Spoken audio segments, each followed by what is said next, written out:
नमस्ते, मैं हूं फराह खान और आप देख रहे हैं आज की ताजा खबर। कोरोना का खतरा लगातार तेजी से बढ़ रहा है। कोरोना के खिलाफ इस जंग में मास्क सबसे बड़ा हथियार है। न्यूज 18 सबसे अपील करता है कि मास्क जरूर पहने। न्यूज 18 ने मास्क के लिए एक मुहिम भी शुरू की है, #मास्क पहनो इंडिया। न्यूज 18 आप सबसे यही अपील करता है कि मास्क जरूर पहने, क्योंकि सावधानी ही सबसे बड़ा बचाव है। आगे बढ़ते हैं और इस वक्त की बड़ी खबर आ रही है दिल्ली से। दिल्ली के मुख्यमंत्री अरविंद केजरीवाल ने सभी राज्यों के सीएम को चिट्ठी लिखकर मदद मांगी है। केजरीवाल ने दूसरे राज्यों के मुख्यमंत्रियों से ऑक्सीजन पर मदद की अपील की है। बड़ी खबर आपको बता दें, ऑक्सीजन पर दिल्ली के सीएम अरविंद केजरीवाल ने सभी राज्यों के मुख्यमंत्रियों से मदद की मांग की है और कहा है कि दिल्ली में हालत गंभीर है और इसलिए चिट्ठी लिखकर मदद मांगी है अरविंद केजरीवाल ने दूसरे राज्यों के मुख्यमंत्रियों से। केजरीवाल ने ट्वीट किया है और अपने ट्वीट में लिखा कि मैं सभी मुख्यमंत्रियों को चिट्ठी लिख रहा हूं कि अगर उनके पास अतिरिक्त ऑक्सीजन हो तो वो दिल्ली को मुहैया करवाएं। हालांकि केंद्र सरकार भी मदद कर रही है, लेकिन कोरोना के बढ़ते खतरे की वजह से उपलब्ध संसाधन अपर्याप्त साबित हो रहे हैं। वहीं केंद्रीय स्वास्थ्य मंत्री हर्षवर्धन ने दावा किया कि दिल्ली का ऑक्सीजन का कोटा बढ़ाया गया है। दिल्ली को जो ऑक्सीजन उनकी रिक्वायरमेंट के हिसाब से, उनकी अपनी एक्सेप्टेंस के हिसाब से जितनी आवश्यकता से ज़्यादा भारत सरकार दे रही है। अब आपको अपना कोटा अपने सिस्टम में लाकर और उसको रेशनल तरीके से, समयबद्ध तरीके से लोगों को डिस्ट्रीब्यूट करना, ये जो फाइन प्लानिंग है, ये तो सरकार को, स्टेट गवर्नमेंट को ही करनी पड़ेगी ना। ये भारत सरकार तो सारी सुविधाएं आपके लिए उपलब्ध करा सकती है।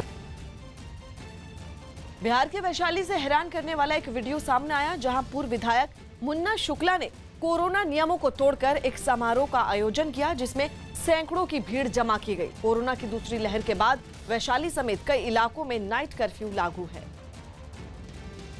लेकिन वैशाली के लालगंज में ठीक इसकी उल्टी तस्वीर देखने को मिली। वहां से सामने आई एक तस्वीर में कुछ लोग कोरोना नियमों को मानने की बजाय नाच गाना करते नजर आए। इसमें खुद पूर्व विधायक मुन्ना शुक्ला शामिल दिखे, जो इस जश्न में ऐसे डूबे कि कोरोना को ही भूल गए। इतना ही नहीं, भोजपुरी अभिनेत्री अक्षरा सिंह जब मंच पर गाना गा रही थी तो वहां मौजूद मुन्ना शुक्ला का बॉडीगार्ड हवा में ताबड़तोड़ फायरिंग करता नजर आया। इस जश्न में डूबे कई लोगों ने सोशल डिस्टेंसिंग के नियम को मानना तो दूर, मास्क पहनना भी जरूरी नहीं समझा। पूरी दुनिया के साथ साथ भारत भी इस वक्त कोरोना की दूसरी लहर के कहर से जूझ रहा है। महामारी के इस दौर में मुसीबतों का अंबार लगा है। कहीं ऑक्सीजन की कमी है, कहीं आईसीयू बेड की कमी है, कहीं वैक्सीन और जरूरी दवाओं की कालाबाजारी हो रही है, तो कहीं लोग वायरस को लेकर अभी भी लापरवाही दिखा रहे हैं। हमारे डॉक्टर और स्वास्थ्य कर्मी तो हर पल कोरोना को हराने की जंग लड़ ही रहे हैं, लेकिन इन मुश्किल हालात के बीच निष्काम निस्वार्थ सेवा भाव की ऐसी तस्वीरें सामने आई हैं, जिन्होंने मानवता की एक नई मिसाल कायम कर दी है। हालात मुश्किल हैं, लेकिन इंसानियत की इन तस्वीरों को देखने के बाद ये यकीन हो चला है कि देश में कोरोना को हराने के जज्बे की बदौलत जल्द ही वायरस की बेकाबू रफ्तार पर काबू कर लिया जाएगा।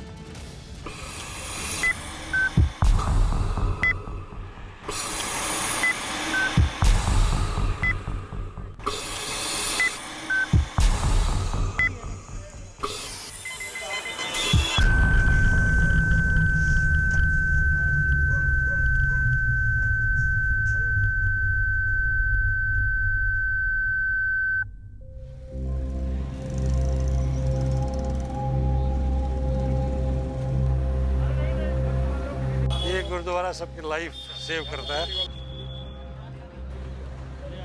ऑन रोड गाड़ी में ही मोबाइल ऑक्सीजन सेवा दी जा रही है। अभी तक 250 से 250 आदमियों की जानें बचा चुके हैं।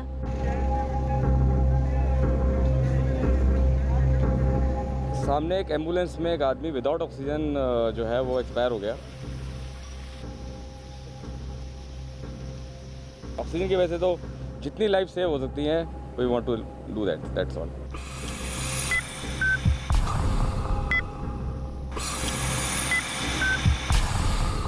कोरोना काल में मानवता की मिसाल।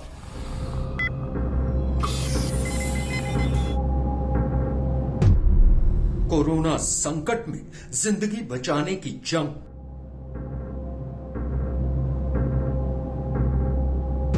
महासंकट के महारक्षक जीत जाएंगे हम।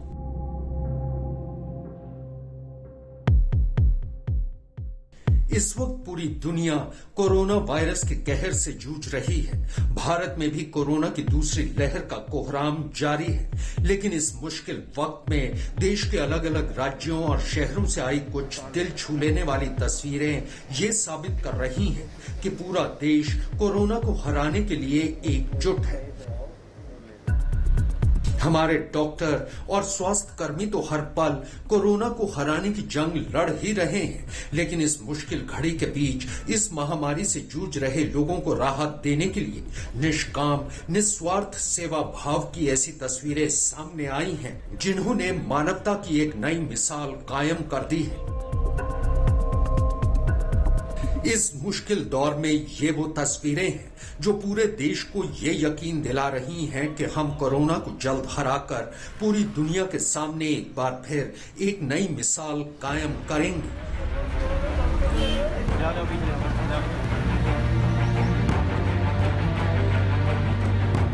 दिल को हौसला देती और छू लेने वाली ये तस्वीरें हैं गाजियाबाद के इंदिरापुरम गुरुद्वारे की। गुरुस्थान के बाहर लगे एक बेंच पर कोरोना के संक्रमित एक मरीज बैठे हैं और उन्हें ऑक्सीजन मिल रही है। यही नहीं, आप साफ देख सकते हैं कि जो मरीज गाड़ी से बाहर नहीं आ सकते, उन्हें गाड़ी के अंदर ही ऑक्सीजन दी जा रही है। ऑक्सीजन इस वक्त कोरोना के मरीजों के लिए वो संजीवनी है जो न सिर्फ जिंदगी बचा रही है, बल्कि कोरोना को हराने में अहम रोल भी निभा रही है। गाजियाबाद में भी कोरोना का कहर लगातार जारी है। एक तरफ जहां कोरोना संक्रमित मरीजों की तादाद में तेजी से बढ़ोतरी हो रही है, वहीं अस्पतालों में बेड्स न मिलने और बाजार में ऑक्सीजन न मिलने की परेशानी से लोगों की हालत और भी ज्यादा बिगड़ रही है। ऐसे मुश्किल हालात में गुरुद्वारा इंदिरापुरम ने ऑक्सीजन के लिए भटक रहे मरीजों के लिए ऑक्सीजन लंगर सेवा शुरू की है। अपने इस निष्काम निस्वार्थ ऑक्सीजन लंगर के जरिए यहां उन मरीजों की सेवा की जा रही है जिनका ऑक्सीजन लेवल बेहद कम होता जा रहा है और उनके लिए ऑक्सीजन की व्यवस्था नहीं हो पा रही है। इस ऑक्सीजन लंगर के लिए गुरुद्वारा प्रबंधक कमेटी ने एक हेल्पलाइन नंबर 9097041313 भी जारी किया है। ऑन रोड गाड़ी में ही मोबाइल ऑक्सीजन सेवा दी जा रही है, जो कल रात से हमने स्टार्ट की है। अभी तक 250 से 250 आदमियों की जानें बचा चुके हैं। इस टाइम ऑक्सीजन की सारे हॉस्पिटल और हर डिपार्टमेंट में कमी है। आप सबको पता होगा, त्राही त्राही मची पड़ी है। ऑक्सीजन ना तो बेड है किसी हॉस्पिटल में, ना सरकारी में और ना प्राइवेट में। तो इसको देखते हुए खालसा हेल्प इंटरनेशनल ने एक अनोखी सेवा चालू की है, पूरे इंडिया में फर्स्ट टाइम। इस ऑक्सीजन लंगर सेवा का मकसद उन लोगों को ऑक्सीजन मुहैया कराना है जिन्हें अस्पतालों में बेड नहीं मिल पा रहे हैं। ये मरीजों को उनके वाहन से यहां बुला रहे हैं और यहीं पर उनकी ही गाड़ियों में उन्हें कुछ घंटों के लिए ऑक्सीजन मुहैया करा रहे हैं ताकि उनकी जिंदगी बचाई जा सके। गुरुद्वारा इंदिरापुरम के इस ऑक्सीजन लंगर की यहां आने वाला हर शख्स तारीफ कर रहा है।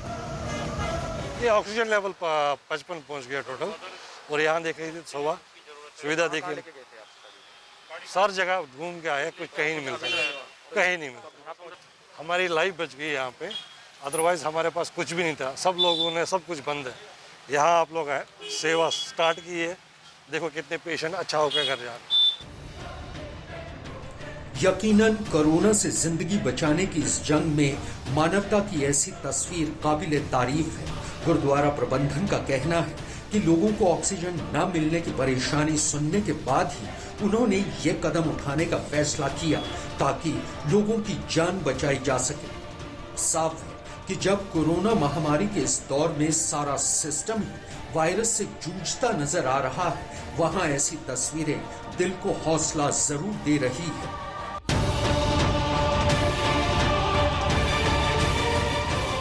चंडीगढ़ से आई तस्वीरों ने भी इस जंग में एक नई पहल की एक नई मिसाल कायम की है।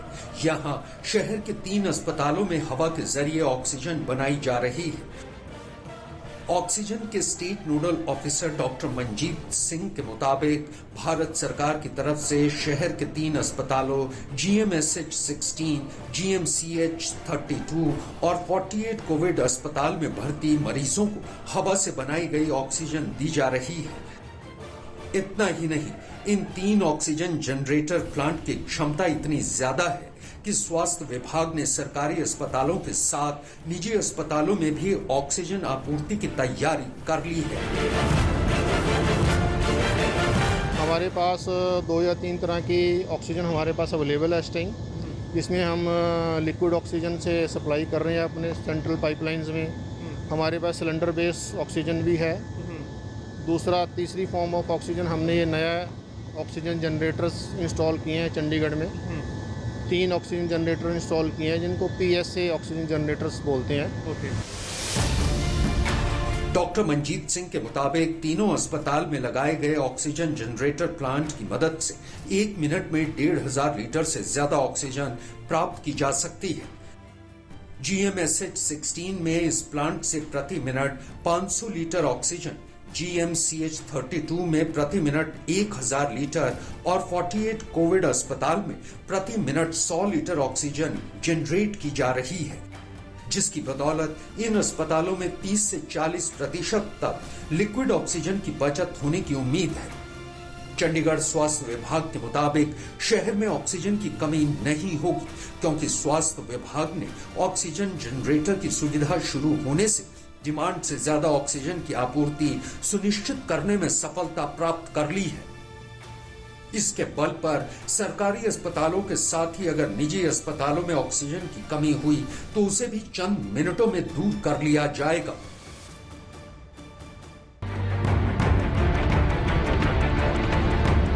दिल्ली से सटे साइबर सिटी गुरुग्राम में भी निष्काम निस्वार्थ सेवा भाव की एक ऐसी ही मिसाल देखने को मिली। एक कंपनी ऐसे लोगों के लिए देवदूत बनकर आई है जिनको अस्पतालों में ऑक्सीजन की जरूरत पड़ रही है। गुरुग्राम के मानेसर की ये कंपनी लोगों को फ्री में पिछले 5 दिनों से रोजाना 10 टन ऑक्सीजन डोनेट कर रही है। जब से लोगों को फ्री ऑक्सीजन गैस डोनेशन के बारे में जानकारी मिली है, कंपनी के बाहर लोगों की लंबी लाइनें लगनी शुरू हो गई हैं। इतना ही नहीं, अस्पतालों की एम्बुलेंस भी कंपनी के बाहर ऑक्सीजन लेने के लिए पहुंच रही हैं। हॉस्पिटल्स के अंदर भी मैंने देखा कि काफ़ी बॉडीज जा रही है, तो उसके बाद मैंने इमीडिएटली एक्शन लिया कि जितनी ऑक्सीजन की वजह से तो जितनी लाइफ सेव हो सकती है, we want to do that's all. अभी तक 13 टन डोनेट हो चुकी है और आज मैं 10 टन के करीब और प्लान कर रहा हूँ। जितना मैक्सिमम हो सकता है मैं कर रहा हूँ और अभी इसको हम रुकने ही नहीं देंगे। ये हमारी गारंटी है, चाहे हमें कुछ भी करना पड़े हम रुकने ही नहीं देंगे। और हमारे को प्रशासन के लोग भी बड़ा हेल्प कर रहे हैं इसमें। कंपनी की तरफ से जिला प्रशासन को भी 5 ऑक्सीजन गैस टैंकर दिए हैं ताकि जरूरत के हिसाब से अस्पतालों को भी ऑक्सीजन सप्लाई की जा सके। इस मुश्किल हालात में कंपनी के इस कदम पर ऑक्सीजन लेने आए लोग बस तारीफ ही कर रहे हैं। सुबह में आके 9 बजे से लाइन लगा पड़ा हुआ, अभी तक मिला नहीं है और काफ़ी सारे लोग ले गए हैं यहाँ से।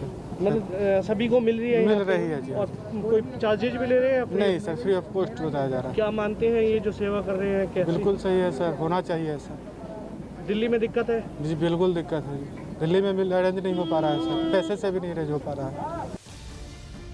कोरोना काल में जरूरतमंदों के लिए देवदूत बने आम लोगों के इस सेवा भाव को देखकर तो लगता है कि देश एक बार फिर जल्द ही कोरोना को हराने में कामयाब होगा। कोरोना वायरस की दूसरी लहर से जूझते भारत के अलग अलग शहरों से इंसानियत की अलग अलग तस्वीरें सामने आ रही हैं।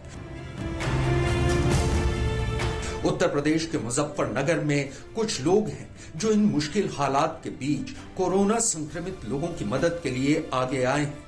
शहर की गांधी कॉलोनी हाउसिंग सोसाइटी के कार्यकर्ता इस दौरान कोरोना काल में रोजाना शहर में कोरोना संक्रमित परिवारों के घर घर जाकर उन्हें 2 वक्त का खाना दे रहे हैं। गांधी कॉलोनी हाउसिंग सोसाइटी के चेयरमैन पवन छाबड़ा के मुताबिक उनके कार्यकर्ता शहर के कोरोना संक्रमित परिवारों को पिछले कई दिनों से दोनों टाइम का खाना मुहैया कराने का काम कर रहे हैं, जो तब तक जारी रहेगा जब तक कोरोना हार नहीं जाता। कई लोगों के घरों में जैसे मान लें कोविड पेशेंट हैं, उनके यहाँ खाने बनाने वाले भी असमर्थ हैं, तो उनके लिए हमने ये व्यवस्था पूरे नगर में शुरू करी है। जिनके घर में खाने में असमर्थता है बनाने में, उनके लिए सुबह शाम भोजन की व्यवस्था हमारी तरफ से करी गई है। पवन छाबड़ा के मुताबिक वो और उनके कार्यकर्ता जल्द ही कोरोना संक्रमित परिवारों तक ऑक्सीजन सिलेंडर पहुंचाने का काम भी शुरू करने जा रहे हैं। यकीनन इस सोसाइटी के जज्बे को देखकर तो यही लगता है कि देश कोरोना के खिलाफ जारी इस जंग में एकजुट होता जा रहा है। अब आपको एक ऐसे शख्स से मिलवाते हैं जो कोरोना काल में लोगों के लिए एक अलग मिसाल बने हुए हैं। ये नवीन पुरोहित हैं। नवीन कोरोना की वजह से जान गंवाने वाले लोगों का उनके धर्म के मुताबिक अंतिम संस्कार कराते हैं। दरअसल कोरोना की वजह से मरने वाले लोगों के घर वाले उन्हें हाथ लगाने से कतराते हैं, लेकिन नवीन बिना किसी खौफ के मरने वाले के धर्म के मुताबिक उनका दाह संस्कार करवाते हैं और वो अब तक 300 कोरोना मरीजों का अंतिम संस्कार करवा चुके हैं। सरकार की जो गाइडलाइन है उसके अनुसार घर वाले नहीं आ पाते हैं, दूसरा कोरोना की डर की वजह से नहीं आता है, तो हम अकेले और यहाँ पे जो कार्य करने वाले 2-3 व्यक्ति वो मेरा सहयोग करते हैं, वो हम 4 मिलकर उसी डेड बॉडी का यही पे दाह संस्कार करते थे। ये सेवा आप कर रहे हैं, कैसा लग रहा है, क्योंकि आपकी दुकान व्यापार भी आपका बंद है? सर ये मैं तो पिछले साल से काम कर रहा हूँ। पिछले साल तो 350 के करीब मैंने पॉजिटिव दाह संस्कार करवाया था। अभी 7 तारीख से लेकर रोजाना 2-3 कोरोना पॉजिटिव की बॉडी आती है, उसका दाह संस्कार कर रहा हूँ। यकीनन भारत इस वक्त कोरोना की दूसरी लहर के कहर से जूझ रहा है। हर कोई चाहता है कि मुश्किल की ये घड़ी जल्द खत्म हो जाए। हालात मुश्किल है, लेकिन इंसानियत की इन तस्वीरों को देखने के बाद ये यकीन हो चला है कि देश में कोरोना को हराने के इस जज्बे की बदौलत जल्द ही वायरस की बेकाबू रफ्तार पर काबू पा लिया जाएगा। उत्तराखंड के चमोली में बर्फ खिसकने से आई तबाही में फंसे लोगों की जिंदगी बचाने की जंग जारी है। इस हादसे में अब तक 10 शव निकाले जा चुके हैं, जबकि 8 लोग लापता बताए गए हैं। एक दिन पहले वहां ग्लेशियर टूटने से करीब 430 लोग फंस गए थे, जिनमें 384 लोगों को सेना के जवानों ने जान जोखिम में डालकर बचा लिया। इनमें कुछ लोगों की हालत गंभीर थी, जिन्हें हेलीकॉप्टर की मदद से इलाज के लिए रवाना कर दिया गया। इस रेस्क्यू ऑपरेशन की कुछ तस्वीरें भी सामने आईं। उनमें एक तस्वीर में सेना के कुछ जवान बर्फ के नीचे दबे जिंदा लोगों और शवों को निकालते दिखे। ऐसे रहो। सेना के जवानों ने लोगों को बचाने के लिए रात के वक्त भी अपना ऑपरेशन जारी रखा। 430 टोटल थे उनके दोनों कैंप मिलाकर के, उनमें से 384 तो आ गए, बाकी की तलाश हो रही है। इस हादसे में बॉर्डर रोड ऑर्गेनाइजेशन का एक दफ्तर और 2 लेबर कैंप चपेट में आए थे। यूपी में कोरोना से हालात बिगड़ते जा रहे हैं। राज्य में कोरोना के 38,055 नए केस सामने आए हैं, जो एक दिन में कोरोना मरीजों की सबसे बड़ी संख्या है। एक दिन में राज्य की कोरोना की वजह से 223 लोगों की मौत हुई है। एक दिन में 23,231 मरीज ठीक भी हुए हैं। लखनऊ में कोरोना के 5,461 नए मामले बढ़े हैं।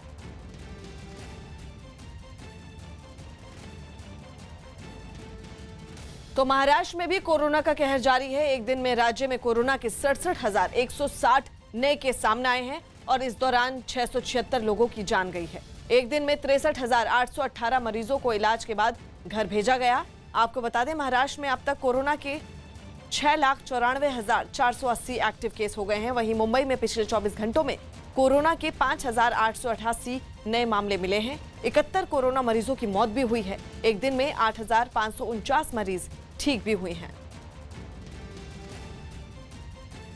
कोरोना की दूसरी लहर ने राजस्थान में कोहराम मचा रखा है। राजस्थान में एक दिन में राज्य में 15,355 नए पॉजिटिव केस मिले हैं, जबकि 74 लोगों की कोरोना से मौत हो गई। एक दिन में 4,559 मरीज ठीक हुए हैं। राज्य में बीते 7 दिन में देखें तो कुल 418 लोग इस बीमारी से दम तोड़ चुके हैं, जो नवंबर में हुई मौत की संख्या से भी ज्यादा है। तो वहीं राजस्थान के जिन शहरों में कोरोना के सबसे ज्यादा मामले सामने आए हैं, उनमें जयपुर में 3,260, जोधपुर में 2,015, उदयपुर में 1,095 केस शामिल हैं।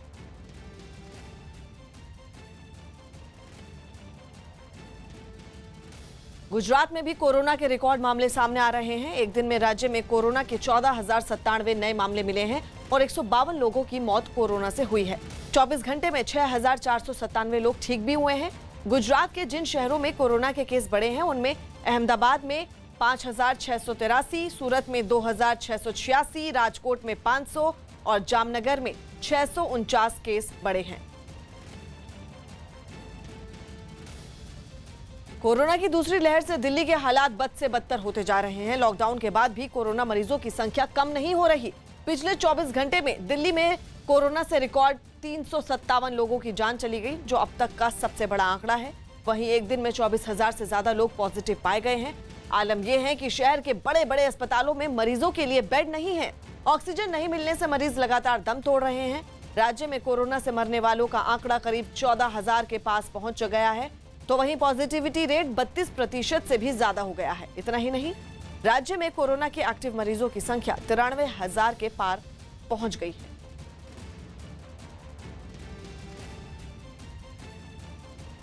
तो वहीं हरियाणा में पिछले 24 घंटे में कोरोना के 10,000 से ज्यादा नए मरीज सामने आए हैं और 60 लोगों ने इस बीमारी की वजह से दम तोड़ दिया। सबसे ज्यादा केस गुरुग्राम से आए हैं। वहां पिछले 24 घंटे में करीब 3100 से ज्यादा नए मरीज मिले हैं और वहां 8 लोगों की मौत हुई है।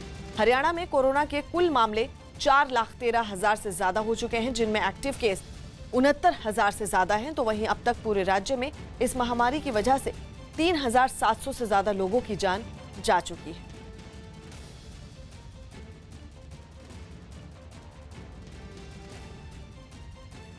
अब बात मध्य प्रदेश की, वहां हालात भी सुधरने की जगह और बिगड़ते जा रहे हैं। वहां पिछले 24 घंटे में करीब 13 नए केस सामने आए हैं और 104 लोगों की जान चली गई। अकेले इंदौर में कोरोना के 1800 से ज्यादा केस मिले हैं और वहां 7 लोगों की मौत हुई है। इसी तरह भोपाल में 1,776 केस सामने आए हैं और वहां 10 लोगों ने दम तोड़ दिया। ग्वालियर में 1,152 और जबलपुर में 833 कोरोना केस मिले हैं। राज्य में अब तक 89,000 से ज्यादा एक्टिव केस हैं और अब तक इस बीमारी में 5,000 से ज्यादा लोगों की जान जा चुकी है।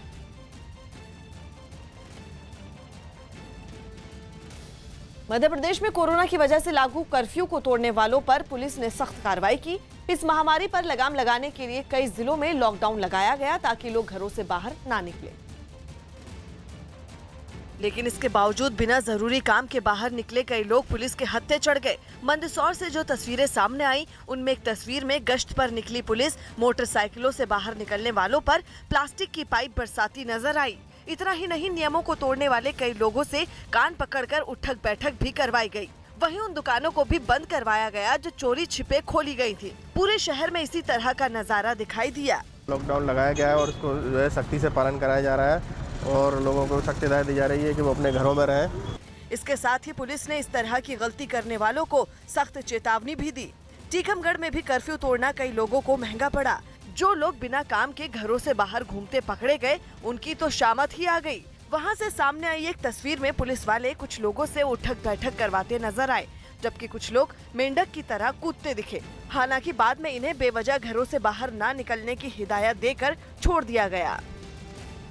इराक की राजधानी बगदाद से रोंगटे खड़े कर देने वाली कुछ तस्वीरें सामने आई। वहां एक अस्पताल में भीषण आग लगने से 27 कोरोना मरीजों की मौत हो गई, जबकि 44 लोग घायल हो गए। बताया गया कि ऑक्सीजन सिलेंडर फटने की वजह से वहां आग भड़की और पलक झपकते ही पूरे अस्पताल में फैल गई। आग इतनी खतरनाक थी कि कई मरीजों को बाहर निकालने तक का मौका नहीं मिला। वहां से सामने आई एक तस्वीर में अस्पताल की इमारत से ऊंची ऊंची लपटें उठती हुई दिखाई दी।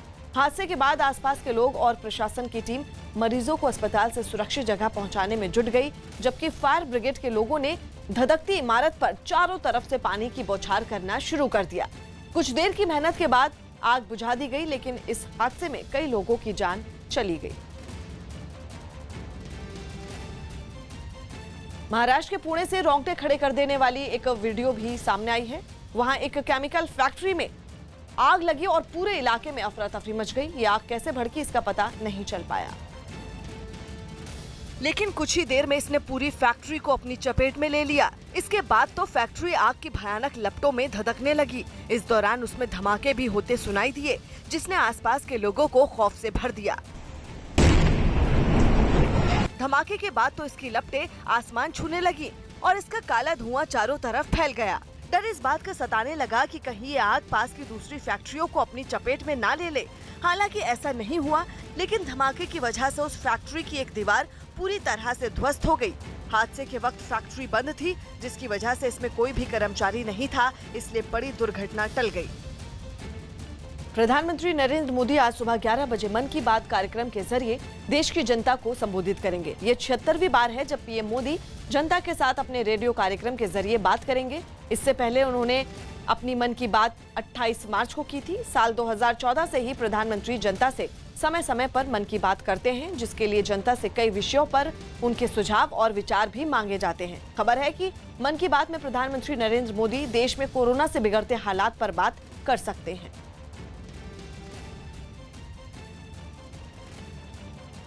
गाजियाबाद पुलिस ने छापेमारी कर जावेद मलिक और आकिल सैफी नाम के 2 ऐसे लोगों को गिरफ्तार किया है जो महामारी के इस दौर में भी ऑक्सीजन सिलेंडरों की कालाबाजारी करने का काम कर रहे थे।